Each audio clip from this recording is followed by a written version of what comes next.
Welcome to the Smooth Force podcast. I have the honor to introduce my guest, Joy Diggs, who is a personal trainer, registered dietitian, owner of Digg Deep Fitness and Nutrition, Digg Deep Trainer Academy, and is someone who is working to help herself and others get better daily. How you doing, Joy? Hey, how you doing? I'm wonderful. Thank you so much for having me. I like the energy. You're wonderful. Thank you. Perfect. I like to start the episodes while I speak about how I met my guest. And I believe it was last year in Houston, Texas. I was giving out copies of my book. Okay, and I was at a Houston Fitness Expo. And I just finished. I was inside. I left the expo. I'm outside in a courtyard area. And I had one more copy of my book that I was giving out. And I saw you walking in the direction of the entrance. And I believe at that time you was training for, I think, a 10K. So yep.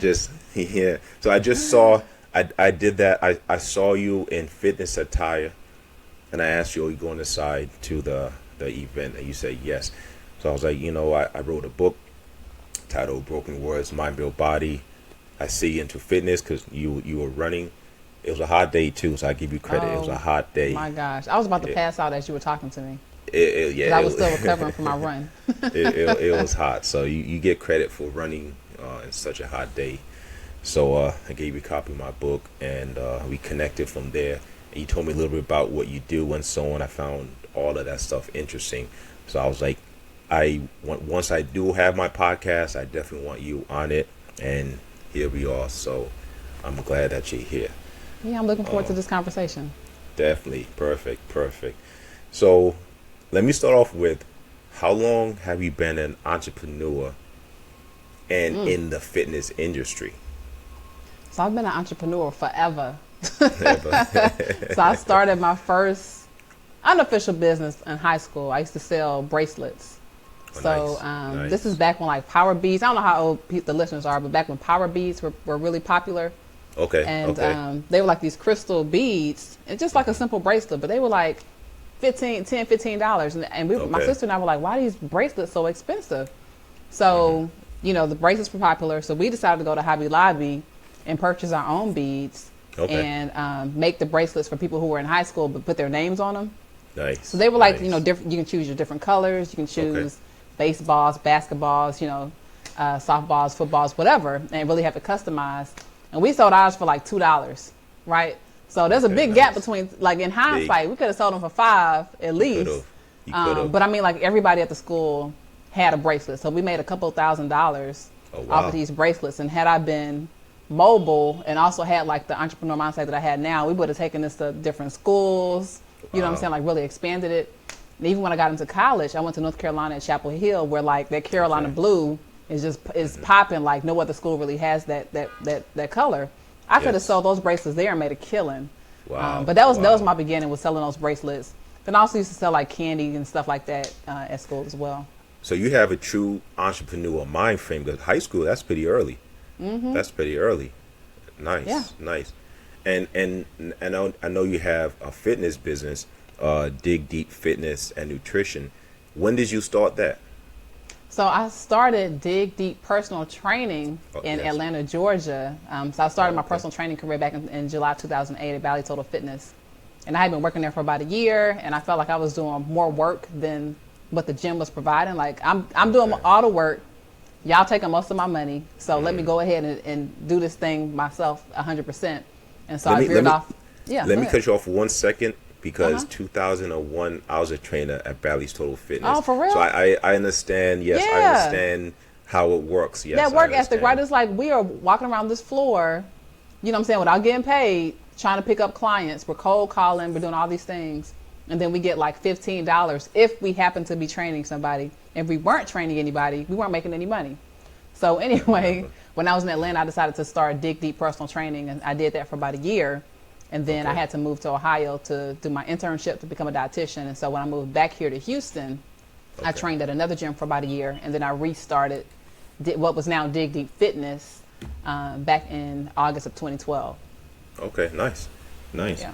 Okay, so how's that going so far?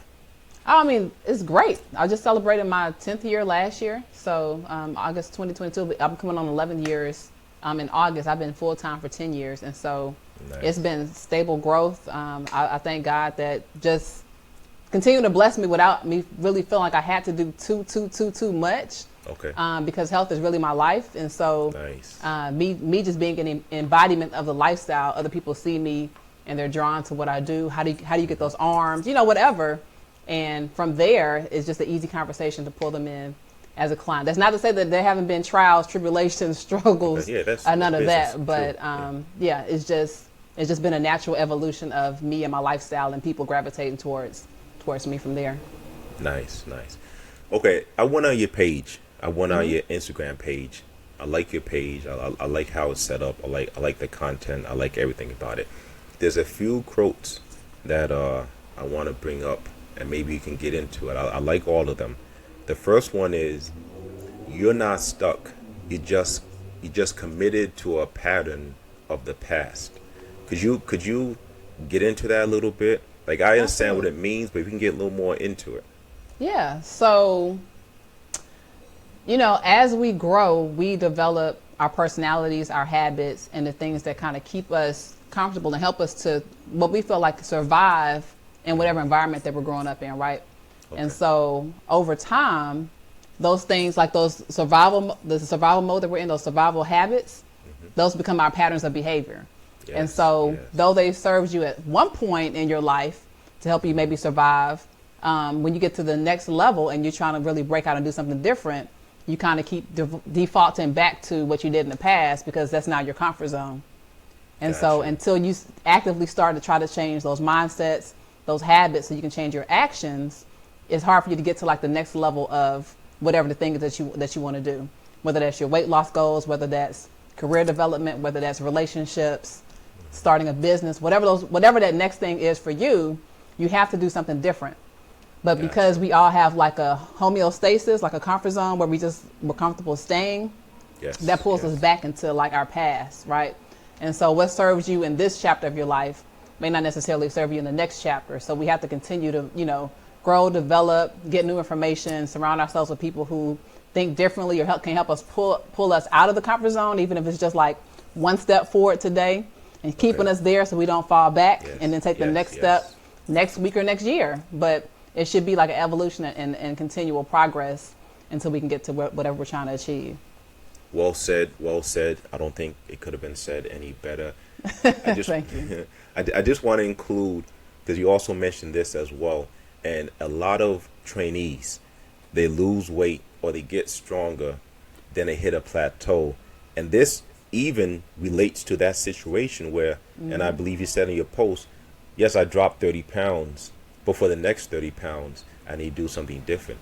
And even for myself, when I'm lifting, I hit plateaus. And I've been lifting for a lot of years, and I still hit plateaus. And the best way, in my opinion, to break a plateau is to change your regimen, just do something different. And this quote works for that as well. So it's a great quote. You also said, when was the last time you asked for help? Okay, and sometimes someone's answer is, I'm doing the best that I can. How would you explain that quote? When was the last time you asked for help? So this is something that a lot of people struggle with because just our culture tells us to, grind it out, hit the ground running. Yes. And, we all feel like we have to have the Superwoman cape, the Superman cape on, like we're conquering the world. Yes. And so to kind of take that cape off a little bit and say, hey, I'm struggling a little bit. Okay. Can you help me?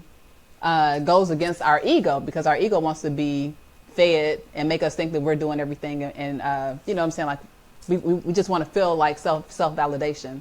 And so to ask for help takes a level of vulnerability. And our culture, unfortunately, we kind of look down to vulnerability, right? We start to see that as weakness. And so I actually got a therapist 5 years ago because I was struggling in my business. I was burnt out. And the main reason why I was burnt out was because I was doing everything by myself. So I would look at other businesses, other personal training businesses, and I would just see this massive growth. And I'm like, hey, my business is older than them. Why are they growing so quickly? Yes. And the reason was they were hiring other trainers. They had built communities, and they were really letting it be more of an extension beyond themselves. When I felt like I had to do every single thing, I'm training every single client, I'm making every single meal plan, I'm hosting every single event, anything that my business did, I had to do. And so it stagnated me, right, from growing like my revenue wise, and then even just like brand recognition in the city, because it started and stopped with me, right? And so, you know what I'm saying, I eventually had to get business coaching, go to business seminars and those types of things to realize that I was like the weakest link, right? The strongest link, but also the weakest link, because it was just me. There was nothing else connected to me to help me to continue to grow. And so the last time I asked for help was when I mean, it's like a daily thing now. I'm in an accountability group, you know what I'm saying, with other business owners. And so if I ever feel like I need something else, friends, business, or whatever else, it's nothing for me to just say, hey, I'm struggling and I need help. That's good. That's good, because I have the same issue where I want to be hands-on in every aspect of everything that I do. And I recently realized that I'm not the best person to do every aspect of whatever I'm trying to do. There's other folks who specialize in editing, or they specialize in some other aspect of what I'm trying to get to. So it behooves me to allow them to be, for me to be less hands-on, and for them to be a little bit more hands-on. So you hit it on the nail one more time. I do agree with that. Sometimes that's tough to do. I can even take it back to, so I had another business back in 2013. I'm sorry, it was 2006 to 2013. It was a business where I designed T-shirts. And it was meant for women who had natural hair to like embrace their natural beauty. Yes. And same thing, like I was designing every single T-shirt. I was going to every single expo, and I would see T-shirt brands that came out after me grow and like become like these national brands. And they were hiring, you know, people to design the shirts for them. They were hiring brand ambassadors. And so I could just see them like skyrocket. And again, this is before I started Digg Deep Fitness. So it's kind of like the same pattern of behavior where I was like, dang, why are they growing? And I'm still like, I'm over here struggling and I'm exhausted and I'm doing everything I know how to do, but I'm not getting the same type of growth. And so it's again, that same mindset that it has to extend beyond you. You cannot be the only person. If you have a big vision, it cannot start and end with you. Like, you have to have help. It's mandatory. I agree 100%.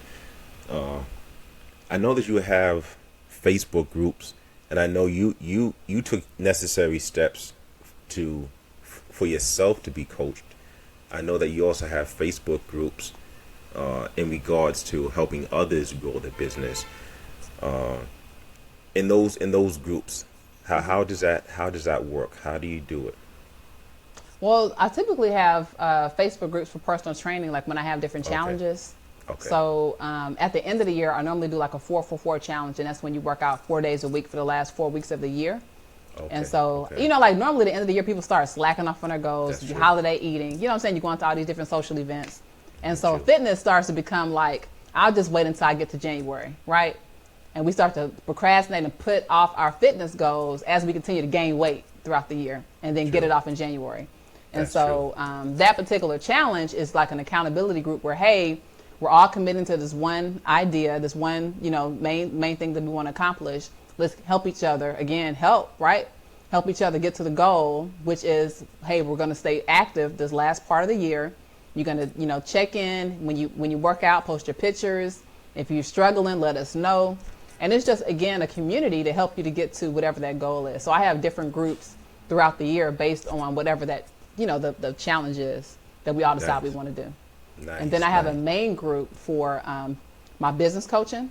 And so that's a group with trainers in there where I'm, you know, dropping in little nuggets and tidbits and tips and resources to help them to grow their business. But that's a little bit different than the personal training side. Okay, so I wanna, you know, get into that a little bit, but before I get to that, I want to say that. So this podcast is really about health and fitness, but this is to the listeners. You're giving information that just helps people in life, just how to succeed. Is more than just fitness. You know, a lot of what you just said is gonna help anyone who's looking to be an entrepreneur or just be a better person can listen to this episode and be like, I like what Joy said. That makes sense, and maybe motivate them to do better. So, I that's is great. It's great. Thank you. So definitely welcome. So in regards to your business, and I can talk to you for a long time about fitness and everything, and pick your brain about a million things. But I just want to ask you one more question, and probably two more questions. So if someone, is starting out in the field of personal training, they can contact you and get tips and just learn how to become a better trainer and to become a better business person. Yeah, so they can follow me at my Digg Deep Trainer Academy Instagram page, where I drop videos and like I said, tips and stuff like that. They can also join the Facebook group, which is personal trainer and fitness coach business community. Okay. And I drop tips in there as well. But then, of course, I also have some paid services like strategy sessions, business coaching, etc. Nice. Yeah. Final question is, with all that you're doing, you're a busy person. I know you go to seminars, you're coaching individuals, you're training individuals, you have a lot on your plate.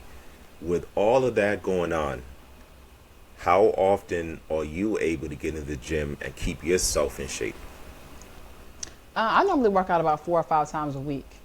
So Nice. fortunately, like my day is kind of split. So I have clients in the morning, I have a couple clients in the evening. So the middle of the day is typically pretty free.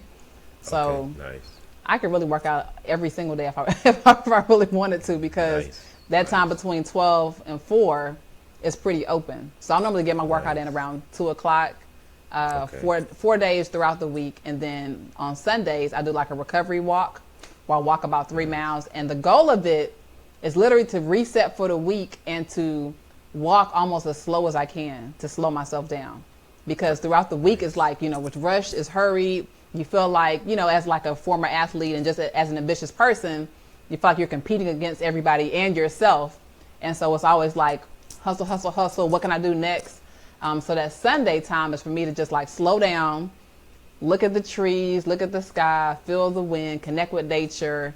Don't look at your phone. Don't worry about how long it's taken. Don't look at the time. Don't check your text messages. Just be like 100% present. And so that's what I do on Sundays as my reset. I like it.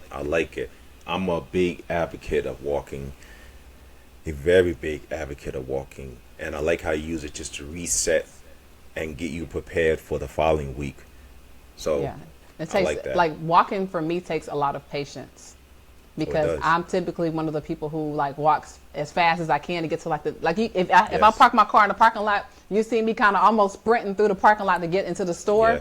Yes. And people like, why is she walking so fast? I'm trying to get in, get out, and get on to the next thing. Gotcha. So for me to walk slow, when I first started, it would create some kind of like internal anxiety, like I want to hurry up and get around this 3-mile loop, right? And so again, just slowing down my body and slowing down my mind, it's another discipline, it's another practice that just helps me in different elements of my life. Because again, most of the things that we're trying to accomplish, our goals, is a journey.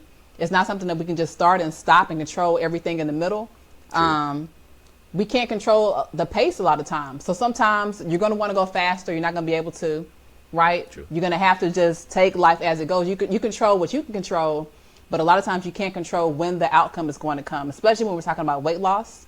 Yes. You're working out. You're eating healthy. Oh my gosh, I only lost a pound this week. Okay, but you lost 5 pounds since 2 months ago, right? So it was like even those small baby steps over time are going to add up. So we have to like make sure that we're celebrating the small wins, the times when it feels like we're not going as fast, as long as we're still getting to the goal and making progress. Progress is not always fast. Sometimes it's, as you said, baby steps. But as long as you're moving in the right direction, you're winning. That's what matters. You're correct. Joy, It's been a pleasure speaking to you. I'll let you just tell me one more time how folks can contact you. Just anyone who's interested, how will they contact Yeah. you? One more time. So I have a couple different ways. So on Instagram, my health and fitness personal training page is Digg Deep Fitness. That's Digg with 2 G's, like my last name, D-I-G-G, Deep Fitness. You can find me there on Instagram and Facebook. And then for people who are interested in being a personal trainer or interested in growing your personal training business, if you're already one, you can find me at Digg Deep Trainer Academy. And that's again on Facebook and on Instagram. Nice. Joy, it was a pleasure. It was a joy speaking to Joy. I've never heard that one before. That's new. So first time on the Smooth Force podcast. it was a pleasure speaking to you. I greatly appreciate you being a guest. And I thank you so much for having me on here. Definitely. Hopefully we can do another project together down the road. Yeah, keep me posted. Will do. All right. Take care.